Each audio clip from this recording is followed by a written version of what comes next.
Hello, everyone, and welcome back to our next centralized session on Automation Days 2022. We have done a new panel discussion to facilitate a little bit of the lunch break discussion.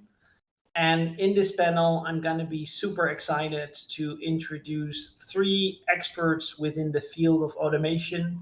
And during the next 45 minutes, we're going to have a bit of a discussion around some of the most pressing questions within the automation industry, where I will be picking the brain a little bit of everyone and see if we can come towards some new insights that might be of any value to the listeners.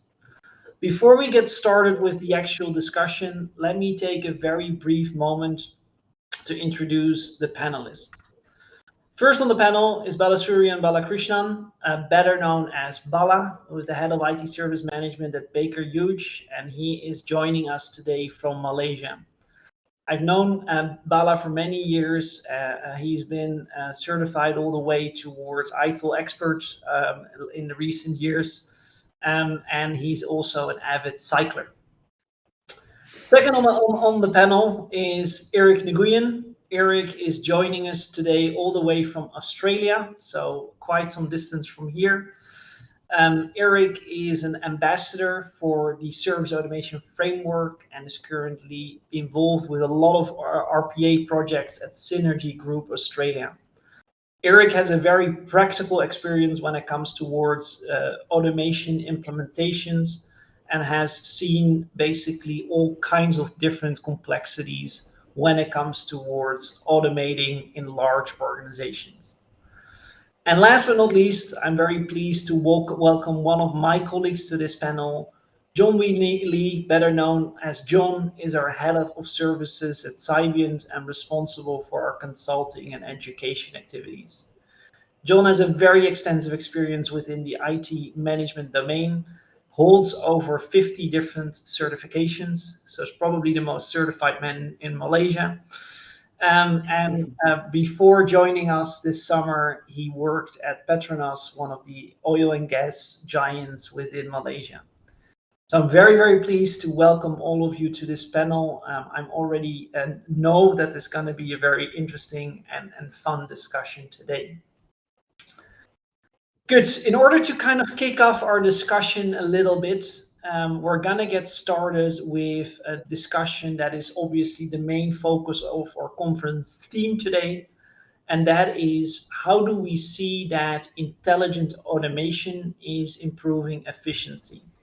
And I'm just going to go a little bit random here. Eric, can I start with you to share your thoughts on that question? Absolutely. You want the long version, 45 minutes? Well, I know we can talk about this for times, but okay. Let's keep some room for others as well. Now, I'll be quick then. For me, I think when we talk about efficiency, it is all about operation, business operation. So it is not, the question is, it is not about the tool. It is actually about the organization, about the pain point, about the priorities. And actually, the most important part is measure the most pressing issue, and then to identify to whom and until when. So that you will start to have that sort of like conversation, whether the tool with RPA and then AI power solution, like OCR, computer vision, that can help to solve the business problem, the pain point. It is not about change things overnight. That's my opinions. Good. Bala, can I ask you to add a little bit to that? What's your view? How is it going to... Yeah, exactly. Jan, right? For me, when the question you ask about efficiency, right? How fast we can get to the problem. Like, I remember Ansari was talking about the radiologists get to the problem, how fast, right? That's we call efficiency, right? We have automation, we have AIs, even the RPAs. Is how the repetitive are, how the intelligently they work to get back to the problem as soon as possible. Like we have introduced some boards in our in environment. Our customer satisfaction went up, and the resolution is really went up because of how fast or how quick we can get into the problem, rather than a very manual way of doing things. So definitely add up to the efficiency. much more. And do you see that you're obviously in charge of a very large service operation environment? Do you see that improves efficiency as well? And do you kind of track and trace that on how automation is helping? We do. Like we have a first call resolution, higher first call resolution, definitely at 27% of first call resolution. And my senior technicians engineers can focus on more tedious or more SME kind of a role, right? Those are fast, those are quick answers, low hanging fruits. We tackle right away, right? I'll imagine my ASA is running below 30 seconds. So that's very, very good. doing It's very fast. quite impressive. So in if I can summarize that, would that mean that you say that basically automation is helping get rid of the more mundane tasks so that people can focus on more high quality work? Is that how I should see it? Exactly, yes. Those are repetitive kind of a work, like for email tickets, right? When email come in, basically is the bot will pick it up the email and read through the emails, and if this is server related, then you move to a server queue. If it's exchange related, then you move to exchange queue. That's something that automated process that we have put in, right? So you scan through the emails, even a part of the finance, they scan through the invoices. They can know, okay, these invoices, let's say where is supposed to put it through, and it will be a first point to capture if there's a fault tolerance transaction, right? Basically, he read through, is smart enough to detect, oh, this is basically a fraud invoice, and you can block it or reject it, right? So definitely it's more efficient and yeah, and I think that that's a very interesting question to see, because it kind of ties into one of the main concerns that we've always been addressing when it comes towards automation. It's been coming by a number of different times already today, and that's always the fear, let me put it, of automation in terms of job security. So it's obviously not possible to host any kind of automation panel without kind of addressing that elephant in the room as well. Yep. So maybe for John, what's your take on that? Is automation, and especially when robots are gonna get more and more intelligence, are they gonna take over the human workforce, or what's your thought? Well, definitely, I think based on my past experience and continuing in the journey of automation, right, it is actually not going to take away people's job. In reality, it does what we call the augmentation. It does enhance the productivity. I'll give an example. One of the projects that I did in my previous company was actually we automated the reporting for one of our general manager of operations. So at the month end, right, he will need to prepare, or as I said, there was a team of 3 people helping to prepare 14 reports. And guess how long it took? That was about almost 3 weeks to produce 14 reports. Oh, wow. Yeah, so it's quite tedious, and it's actually mandatory to have those reports, right? And matrices to say, okay, what have we done? Where are we? Kind of thing, right? So I actually took the curiosity, looked at it, and said, hang on, guys, why are we spending 3 weeks and 3 person to actually do it? I said, could we do some automation? So we actually invested about 3.5 months. Took us a while because we didn't have the right tool sets. We didn't have the right way to do it. This is talking about 4 years ago, right? So we actually look at it and then we say, okay, if we can automate the report, if we can actually publish it real time, we would save the man hours.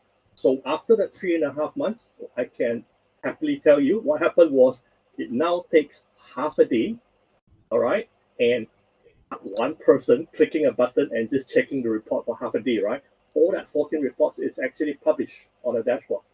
And then now comes the tricky question. What do we do with the rest of the weeks? So we actually brainstormed together with the team to say, hang on, we do have some other activities or some tasks on hand that we did not have the capacity to do previously. Things like engagement with the staff, things like upskilling with the staff, things like some of the more mundane housekeeping HR stuff, right? We were just keeping at the back end. So now it's like, hang on, we have a chance to catch up now. And then those people that were previously bogged down with that 14 report, they say, hey, John, I have more time to actually to myself and do more value added service. So imagine, right? 3 weeks, 3 person down to half a day, 1 person just clicking a few buttons and validating it. And with that transition change, right, slowly you can see people like asking me and the team to say, hey, John, how did you guys do this? Yeah, what were the learnings? And how do we even start? So we started to share within the organization, we started to share with our colleagues to say, hang on, this is actually a better way. So when we start sharing that, right, that fear of automation, that fear of taking away the job, seems to actually be addressed in that manner. Maybe Eric, you have some similar experience as well. Eric, you can share with us. Yeah, sure. When you share your story around those end of month reporting, I was on the same pathway, but I have a number for you. Just imagine, like say, just say a company, they have 5 major accounts in the managed services in the space of Bala, 5 accounts. And when we went through that reporting, kind of like SOA and everything else, incident management, after the exercise, the workshop, I give them the number, okay, to generate the invoice every month. You need this many report. It cost the company almost $500,000.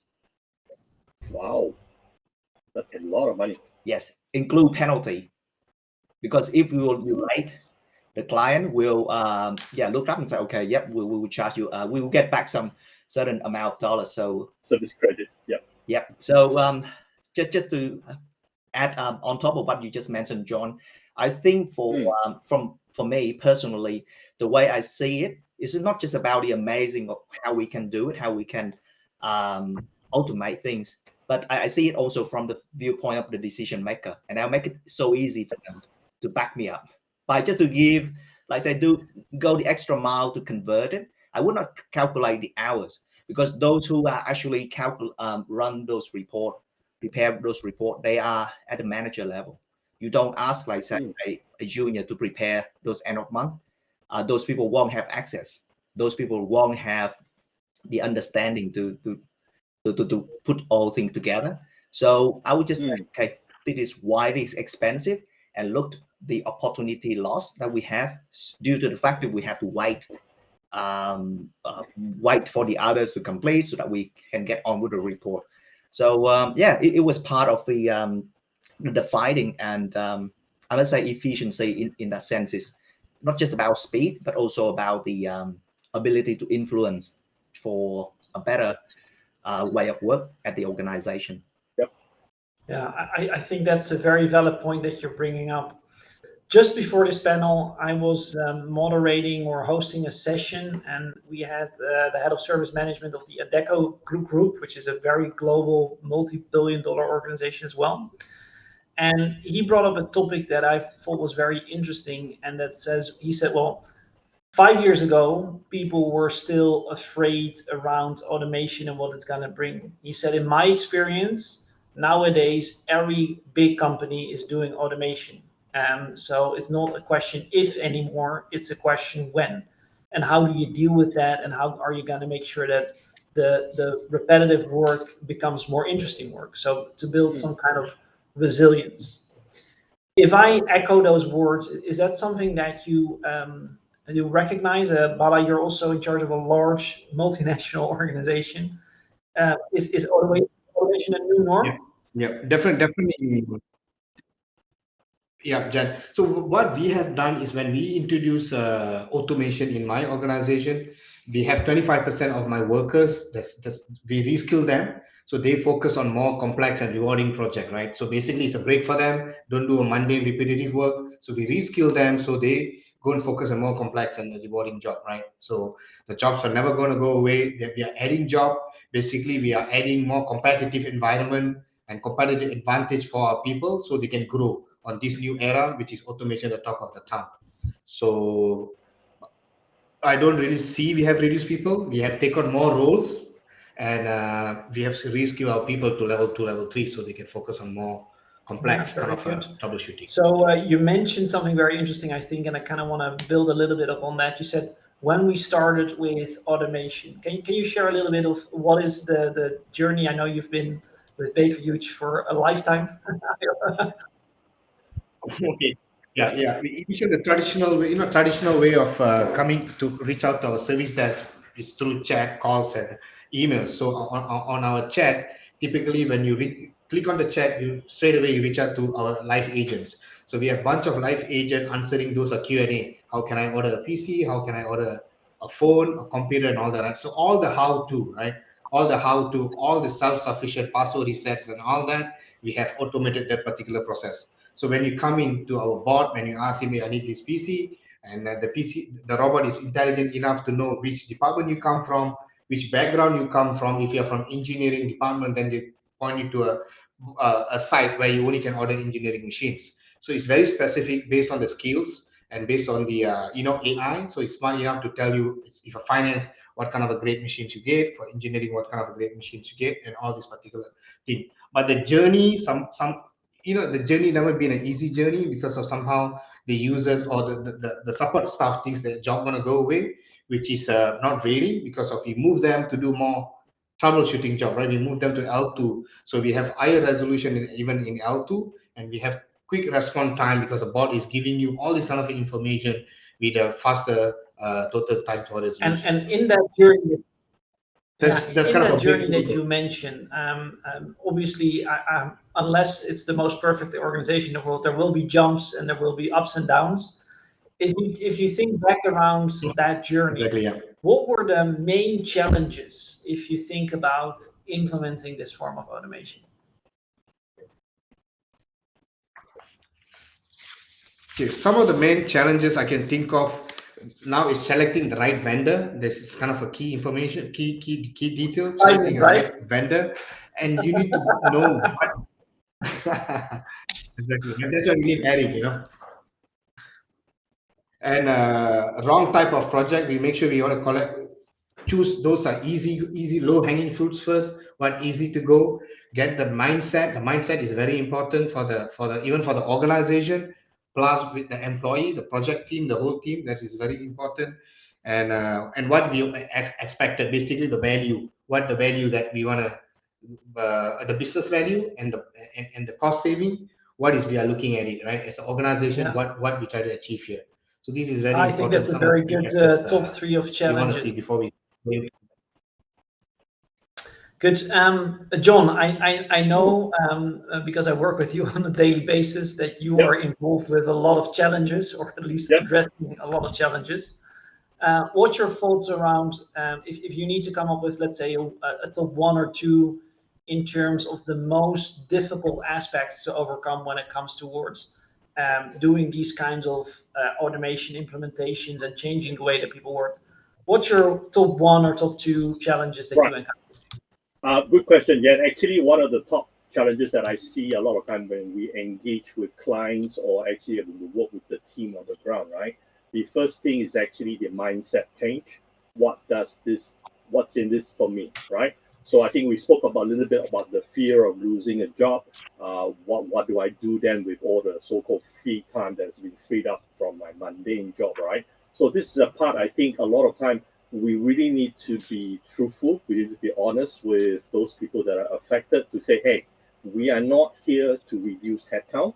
We are here to augment. We are here to enrich your way that you carry out your job with something which is a little bit more better. I think Bala, in his example, he did mention about moving people from level 1 to level 2 to actually provide more value to his stakeholders and users, right? So that part, I think sometimes we, as a so-called project that we implement or an initiative, right, we don't spend enough time to actually communicate that. One of the key examples that I remember was one of the clients that was in Singapore were having a number of warehousing staff, right? They have about 50 people. And suddenly the boss wake up one day, okay, guys, we're going to automate the warehouse. And people were like, so what do I do next, right? If the robot's going to move goods around the warehouse, right? So basically, the HR actually went in and said, hey, guys, we're going to be training you to be the managers of those robots. Would you be interested to be upskilled? So when the HR actually went and actually spoke to the individual, spoke with the team that were affected, suddenly, right, everyone was like, oh, I'm going to be the managers of robot. All right, that's something new that I've not done before. I mean, I'm used to like carrying the boxes. Yeah, so we were carrying boxes from the point A to point B for the delivery, right? And suddenly they said, hey, I'm going to manage robots. How do I do that? So the HR said, don't worry. We have an upskilling program. We have signed up with the vendor who's going to automate the warehouse. We're going to have a better way of managing it. We're going to have a more efficient way of serving our customer faster. So with that example, right, people start to realize that, hey, hang on, this is something new that I really have not done before, right?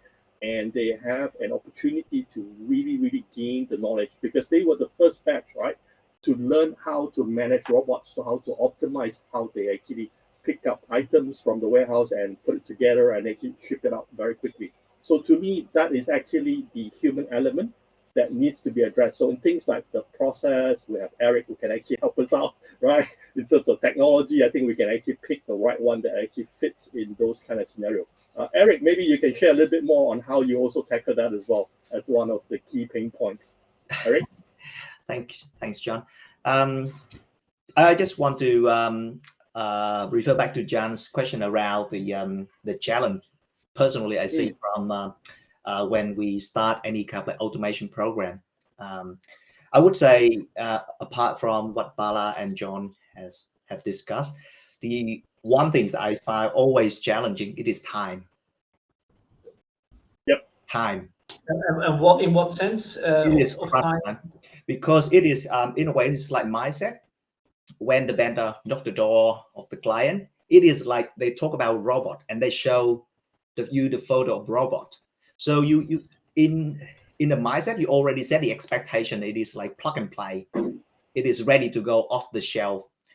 And with this, especially with all the buzzword around configuration rather than coding, it is even harder to really tell, okay, this is a nut and bolt. What we do here is actually help you to digitize your process, reinvent how you work with what you already have, mostly like say messy data. Now we make it in the better position where we can automate. So I think ultimately it comes down to that kind of like a pressure in terms of time, make the time works. But a lot of time I would say, especially with new automation program, 80% of the time is gonna be around things that never show up in the final product. And then the remaining 20% of the time, it is crunch time, literally every day. Yep, you can throw out the window all the best practice of PM and like work breakdown structure, because every single day you learn something new. Every single day there's gonna be a new decision on the fly. So I would say if you get through that first kind of like a wave, like that resilient, willing to do the work, even though it may be like say a negative to in the end for the contract, but it is, I would say, the biggest challenge. And it come to relate to what John mentioned about working with the human aspect. It was part of 80% effort. I would say you pay upfront the entry fee, put it that way, because you not just have to convince people, but also in a way negotiate halfway in between so that they can transition in, out, and also you have some sort of like buffer to work on. Yeah, so it is like say I would say it is for me, working with human is at the end, it is the ultimate secret sauce for automation, whether it's RPA or intelligent automation. Yeah, it's a very good point. So if I can build a little bit on that, so I basically have been hearing two main themes if we start to address challenges. First challenge is obviously the human factor. I think that's something that we're all in agreement about. Second challenge that Eric just mentioned is time. So Eric, if we build upon that and we know that these are two main challenges, are there specific approaches that a company can take, or let's say, that are there any prerequisite requirements that we can or that we need to establish before the deployment of intelligent automation solutions could be successful? What's your thoughts on that? I would say it is like say three things. When we talk about prerequisite, I would say it is about identify business pain point. It is like the common ground, and like just like Bala mentioned earlier, the speed to come to that conclusion and everyone agree on it. This is like say what we need to work on, the problem. And secondly, it is about the word I learned from my client, capabilities. So we don't see it as a project in and out, just Bala and give a nod. Yep, it is capable. It's here to stay. Like we use the word, we pitch with the client, it is digital worker. So to wrap around that capabilities, it is like in In another word, it is like a long-term investment. Who own it? Who gonna stay with it for a long time? I think it is the important part. And last but not least, it is about people. You must have people like John who willing to go the extra mile to try it out, curious, and give it a go, whether it works or not. Try it out. So I think these are the three key factors for me, essential for to start. Bala, do you agree with those three factors? And I definitely agree with Eric, Jan. Like you said, that always any change is tough. So the people is key here. Even though typically the culture coming from IT, and we always do a repetitive kind of a job. So changing people's mind, the first thing we hear is robots want to take away the job. Like even the self-driving cars. Oh no, now the driver's going to go away. It's not really the human still the key behind it. The ideas are still matters. So this is some I always advocate that we still need the people, we still need their knowledge, and they are more capable. Like Eric was saying, they are more capable to do more than the robots do. So we need the people there. And of course, the most important thing is before we go into that kind of a direction in the organization, whoever driving it as a project manager, get familiar with AIs, intelligent automation. We need to have some knowledge of these before we go into a discussion, because of if not, you're going to be a very hard selling for the vendors. Yeah. Even though so how do you do that from a kind of a practical perspective? Do you set up training courses? Do you send them to kind of go in a experience and go build a robot vendor? What are some of the exactly.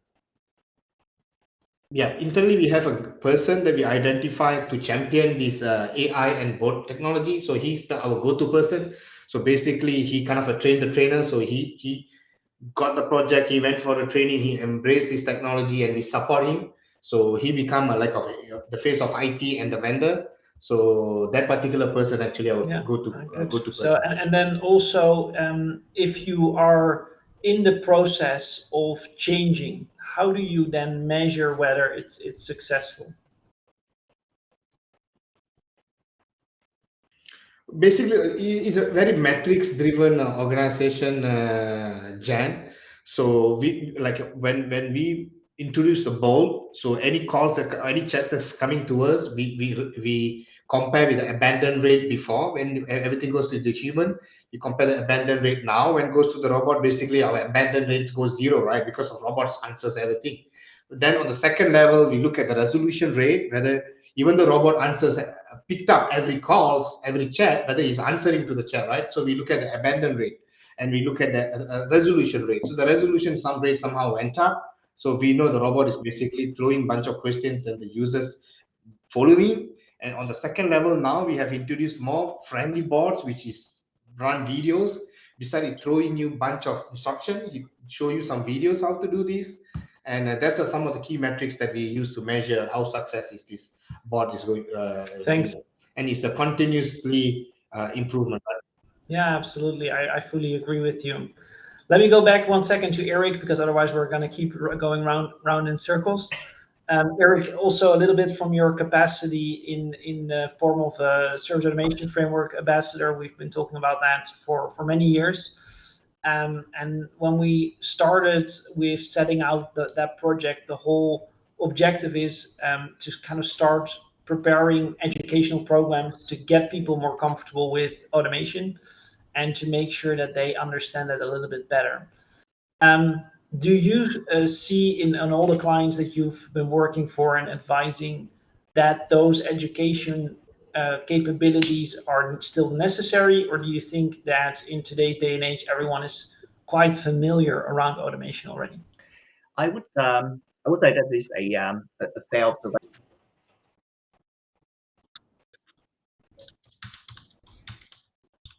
Oh, Eric, I think you've been going on mute accidentally.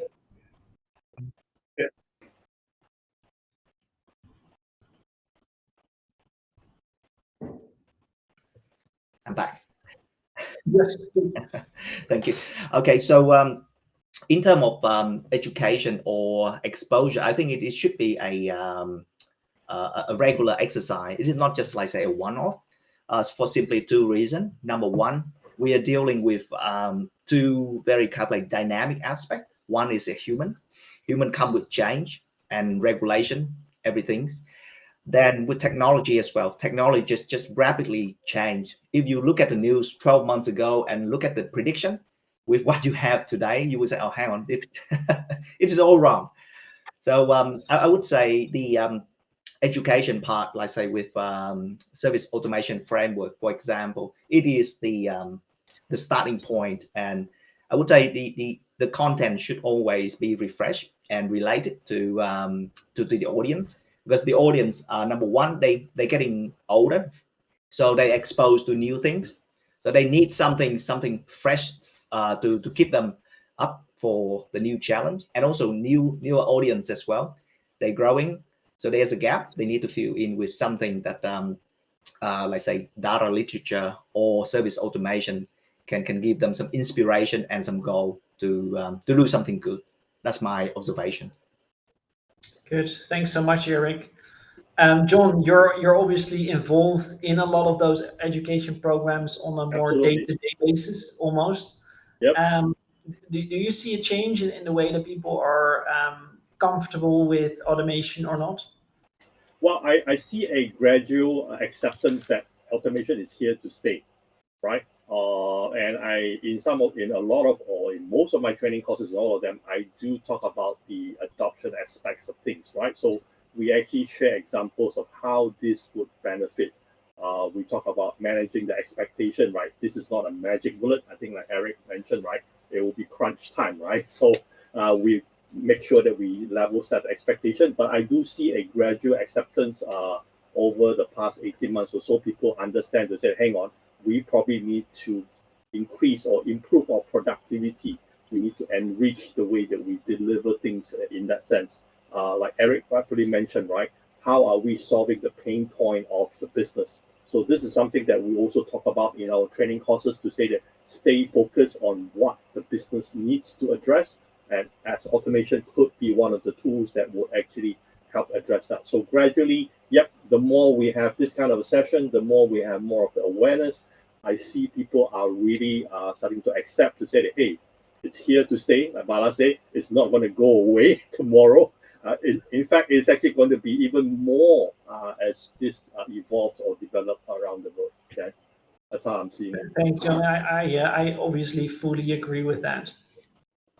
So all of you know that the theme of this conference this year is intelligent automation. And what we mean with that is obviously starting to look at the next wave. A lot of companies have already started with RPA or business process management solutions. And I'm not going to say that that's all technology nowadays, but let's say that it's established. A lot of organizations have that in place. They know what that can do, and it shows that the workflows are bringing benefits. I'd like to shift a little bit towards the theme of this year's conference, and then specifically, if you have those workflows and that technology already in place, how do you shift more towards a more intelligent form of automation? And I think Bala already mentioned something around machine learning and AI. So would you be so kind to start that discussion a little bit, Bala? Sure, Jan, right?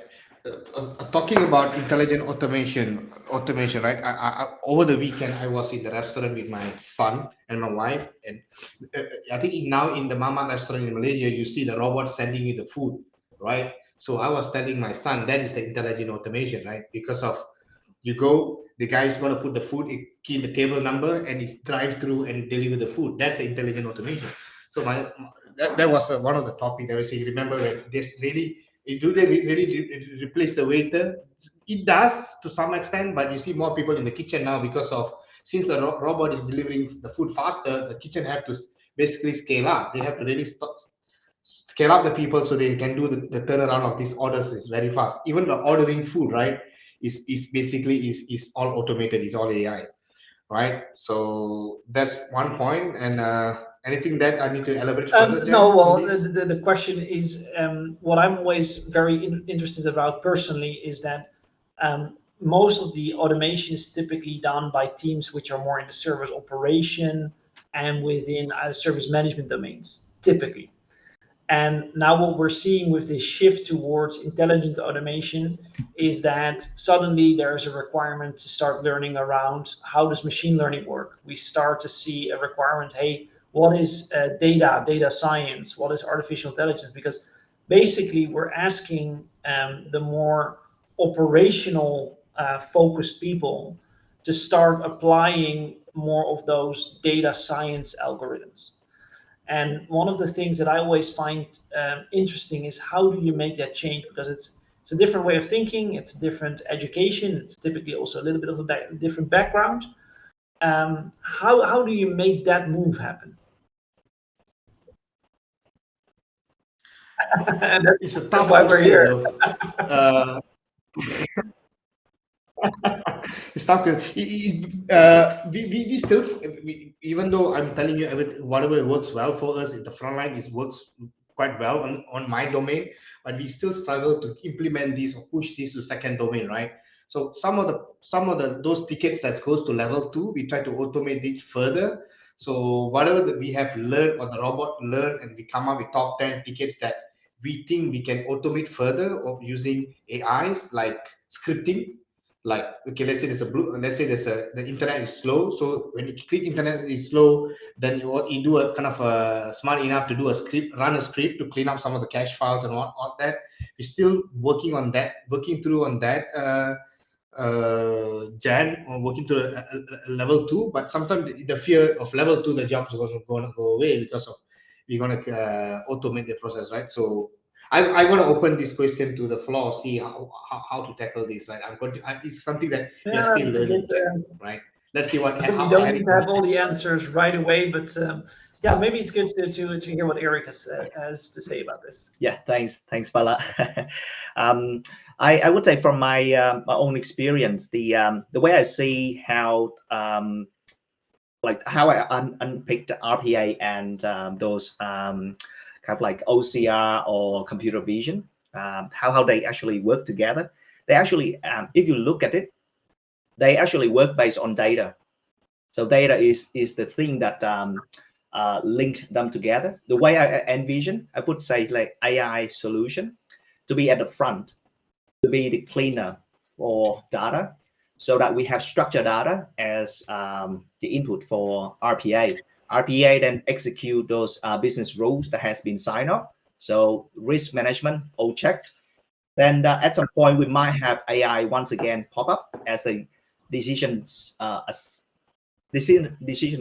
support position to say, okay, this is the extra variable that we can extract from the external system.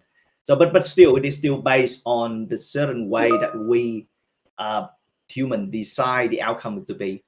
So to move that transition from RPA to intelligent automation, at least at the client I serve, and I just like I keep it very simple for them. Put it that way. I don't want to bring a lot of like attention. So I just say, okay, look at the level of data that we work on. Here's the plan. This is what we want. Start from the end. We go all the way. Okay, this is certain part that we need the model to just work on these pieces of data, and it's isolate from your internal system. So throughout that conversation, I must say this client is quite conservative, and definitely to convince them, literally they will be the first one within their organization to embrace this journey. So I would say for me, that I would tackle from data perspective, where you say, yeah, well, I think that's a very smart choice. Does that mean that we should send people who are in the automation departments to a data science course? I have a different view in terms of, like, say, adopting automation. I see it like as two camps. One will be the one who just go for the apply AI or off-the-shelf product. I don't mind how people build it. I'll pay for the service. And then the other camp is going to be someone who actually going to customize the solution. For example, in Australia, you see those strict camera to capture those infringement when you use phone in driving. Actually, it was an off-the-shelf product. It was kind of like midway off the shelf, and then they spend millions to build up a team to keep work on that. So I would say it is the two camp. Feel free to join either. However, yeah, that's a good point, and I think that is also definitely a choice. It's kind of like the buy or build decision that a lot of people are taking in the IT domain anyway.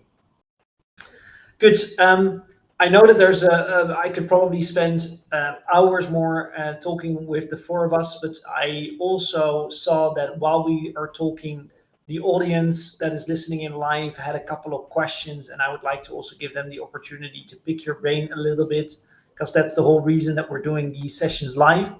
So I'm going to be projecting a couple of questions to kind of share your thoughts on, and let me start with a question for John. Yep. One of the questions, and I think it should be coming on the screen right now, is the acceptance of automation different per industry? Are there any industries that are leading and that we can lead from? I think that's a very good question to dive deeper into. Sure. I think there's two parts to the question here. I think the first part, it says that is there acceptance of the automation difference per industry? At this point in time, yes, there's a slight difference in the adoption. Like I mentioned throughout the course of during the awareness of automation, right? There are certain sectors of the industry or different industries that are very, very accepting of automation. There are some a little bit risk adverse, or so I say conservative, especially from where I came from previously in oil and gas. People are a little bit concerned to say, hang on, John, why are you dealing with my data? You know, especially when you have PDPA or GDPR compliance coming into place, right? I normally have to have a long discussion with the risk management team to say that, okay, how do we actually handle your data complying with the regulatory requirement? So yes, there is a little bit of difference, but if you look at, I think, things like the logistic industry, if you look at the finance industry, some of these are really already in full ahead in the so-called automation or even on marketing. I think we mentioned some of the session today in some of our tracks. A few of our speakers did highlight, say, hey, if it's in marketing, right, they know that I am in KLCC, there is a promotion, they would actually send an SMS to my phone, right? Hey, would you like to have a promotion or a discount or a voucher of sort?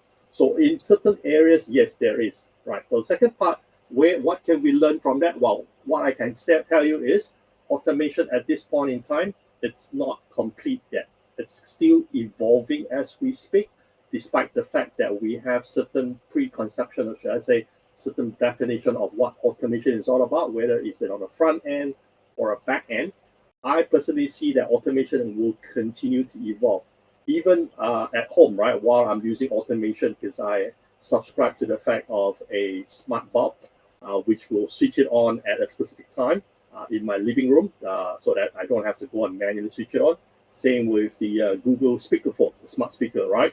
I'll ask a question, it will give me some answers and whatnot. So those are some basic form of automation, but I do see that it's actually continuing to evolve in that sense. So yeah, so watch out for that space. We actually doing a lot of different things in that area as well.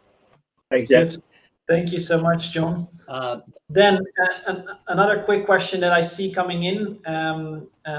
Maybe this can be answered by Eric. May I know what business process automation that you guys meant here? What is that, and how is it different?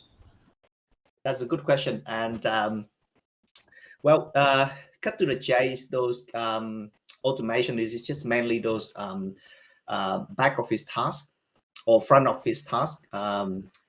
It could be in finance, it could be in customer service space, it could be in IT in terms of just a routine check for the status and respond to some fault.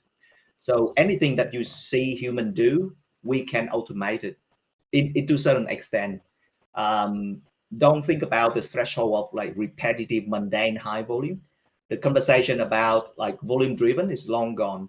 It's just about we automate what matter most to us, what bring the most valuable.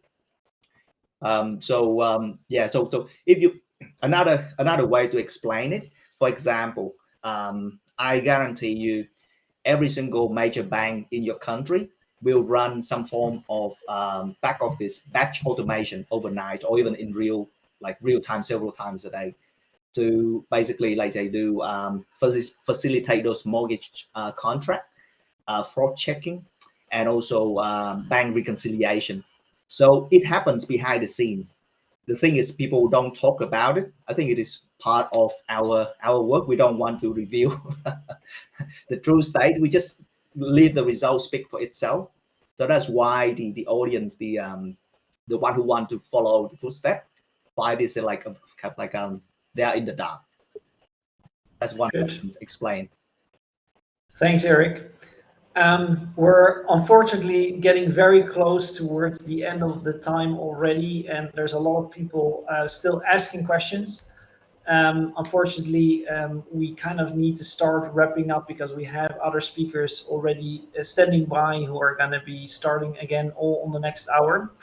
But before I wrap up, I would like to ask each panelist, if you were to give advice to everyone who starts with intelligent automation in, let's say, the next year, if you could, in 1 or 2 sentences, give one piece of advice to anyone who's considering, what would that be?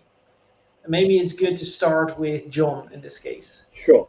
My advice would be, if you haven't started yet, seriously give it a try, because it's actually through the learning of the automation part. You will fail, I guarantee you, in the first 2 attempts, that you will actually learn how to get it right. So if you do not start, then I think you're going to be lagging behind as compared to your competitors, as compared to your peers. So I urge you strongly to really just give it a try to start off. Thanks, Jan. Thanks, John. Thanks so much for that. Bala, your closing words. Okay. And for me, anything routine, mundane, manual activities can be automated. Good. Well, that's very short and snappy. I guess I agree with you with that, a full 100%. Eric, last piece of advice for everyone. It might sound controversy, but automation nowadays and AI, it is almost free if you want to try. So there's no reason to stop you to give it a go. And on that note, if you want to automate and get your way to automation, learn it. It is better to do it with someone who actually serving as your customer, even though non-paid customer. It's like over those conversations, you will learn the skill to really make use of the tool set. Otherwise, the certification won't help you to really address the future challenge in the business that you want to get into. Thanks, Eric. So those are some very wise words indeed. Gentlemen, it's such a great pleasure to talk to you. In my personal opinion, this hour really flew by. It's like we just started the conversation. I'm pretty sure we could easily fill in another 2-3 hours very, very easily. But unfortunately, we need to come towards an end because we have the next 3 tracks, which are already on standby. In the next tracks, we're going to be listening to, again, 3 very interesting and new speakers. We're going to be, in track number 1, listening to Brian from Matrix Event, who's going to be talking about IT, OT, data convergence. In track number 2, we have Ernie. Dr. Ernie is going to talk about blockchain technology and how that is used to do business transactions and automations. And in track number 3, we're going to be listening to Matthew from UiPath, who is showcasing end-to-end automation for that efficiency perspective that we just talked about. Before I'm going to say goodbye, I would like everyone to ask for a quick round of applause for our speaker and our expert panel. It's been an absolute pleasure to be with you today. Thanks so much for your contribution, and I'm pretty sure we're going to talk way more about that in the weeks and months to come. Thanks, everyone. Thank you, Jan. Thanks, Thank Jan. you. Thank you, Eric. Thank you. Thank you, Bala. Jan. Yep. See you guys soon.